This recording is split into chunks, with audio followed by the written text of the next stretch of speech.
Bonjour, aujourd'hui je vais vous parler d'un sujet très important puisqu'il a largement préoccupé de nombreux chercheurs en sociolinguistique, ce concept de diglossie qui est très saillant dans la région du Maghreb, notamment le Maroc, l'Algérie et la Tunisie.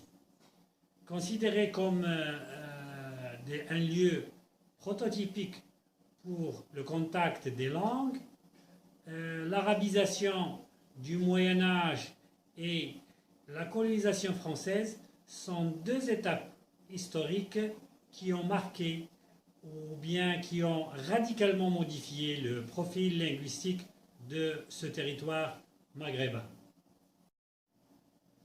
Donc la population usant de deux langues est souvent qualifiée de bilingue.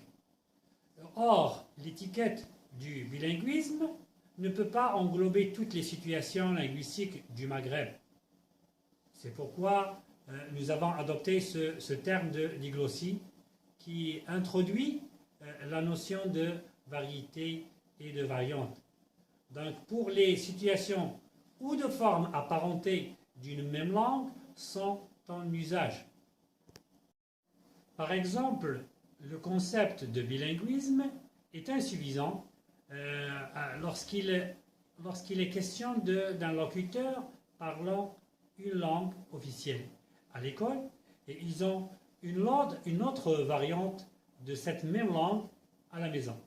Donc la spécificité de l'espace linguistique du Maghreb vient de ce qu'il est marqué par la présence de la langue française due à son passé colonial et son coexistence avec l'arabe standard, utilisé évidemment dans les écoles et les espaces institutionnels.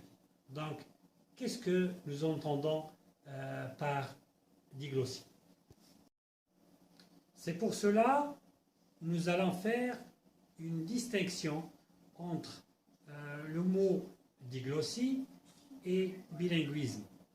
Pour ce qui est du bilinguisme, voici la définition qu'on peut trouver dans le trésor de la langue française. Le fait de pratiquer couramment deux langues, état ou situation qui en résulte, ou par métonymie, l'ensemble des dispositions officielles qui assurent ou tendent à assurer à chacune des langues parlées dans le pays un statut officiel.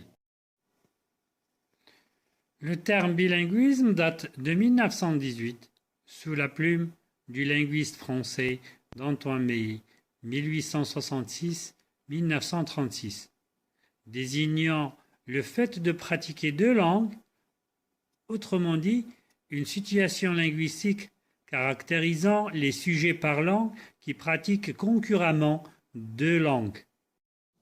Une remarque s'impose face à cette définition.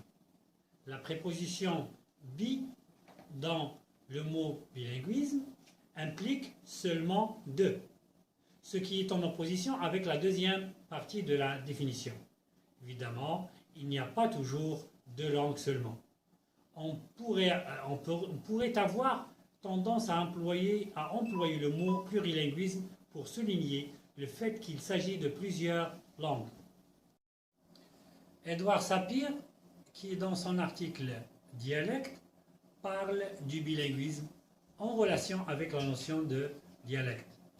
Celui-ci affirme que tous les locuteurs qui utilisent la langue normalisée pour les besoins officiels et le dialecte local dans la vie courante sont bilingues. Dans le domaine de la sociolinguistique, Fishman affirme que le bilinguisme est un fait individuel qui relève de la psycholinguistique, tandis que la diglossie est un fait social qui rentre dans le domaine de la sociolinguistique. En ce qui concerne l'origine du terme diglossie, le mot est emprunté du grec. Il est constitué de deux parties, dans la préposition di qui signifie deux fois, et la deuxième partie est issue du mot glossa qui signifie langue. Comment Ferguson définit-il la diglossie? Pour lui, c'est une situation linguistique relativement stable dans laquelle, en plus des dialectes premiers de la langue, il existe une variété superposée très différente, rigoureusement codifiée, qui est largement apprise par le biais de l'école et qui est utilisée pour la plupart des textes écrits et des discours formels, mais qui n'est jamais utilisée pour une conversation ordinaire. Pour illustrer les situations où les deux variétés linguistiques coexistent, il y a la situation arabophone, l'arabe classique et l'arabe dialectal. Par exemple, le Maroc, il y a le darija et il y a l'arabe classique qu'on utilise dans les institutions. Il y a aussi un autre exemple, celui du créole et du français en Haïti. Les situations de diglossie sont caractérisées par un ensemble de traits. Le premier, c'est la répartition des domaines fonctionnels des variétés pour la variété haute. Ce domaine est celui de la culture, de la littérature, de la religion et de la communication. La variété basse, au contraire, est réservée à la conversation informelle, c'est celle de la vie quotidienne. Le deuxième trait, c'est le prestige social de la variété haute. Et le troisième trait, c'est la variété haute est une langue de la littérature reconnue et admirée, alors que la variété basse est une langue de la littérature populaire. Le quatrième et le dernier trait, c'est la variété basse est une langue première des locuteurs puisqu'elle est acquise dans un certain âge ou bien elle est acquise naturellement. Tandis que la variété haute est acquise à l'école, c'est-à-dire transmise par des règles, par la grammaire, par la conjugaison, etc. Ces deux variétés d'une même langue ont une grammaire, un lexique, une phonologie relativement divergents. Le modèle de Fishman articule diglossie comme un fait social et le mot bilinguisme comme un fait individuel, selon les 4 cas de figure suivants. Le premier, c'est il peut y avoir diglossie et bilinguisme. Tous les membres, dans ce cas-là, tous les membres d'une société connaissent la forme haute et la forme basse. Le deuxième, il peut y avoir bilinguisme sans diglossie.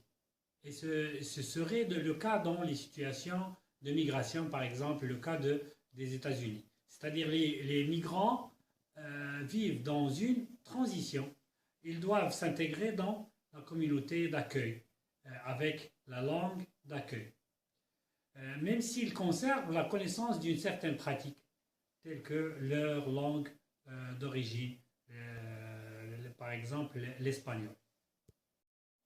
Il peut y avoir diglossie sans bilinguisme. C'est le cas des pays en voie de développement, comme les pays africains, où les populations rurales sont essentiellement monolingues. Mais il y a diglossie avec l'une des langues de la colonisation, comme la langue française. Le dernier cas, c'est ni diglossie ni bilinguisme. C'est le dernier cas envisagé par Fishman est plutôt théorique.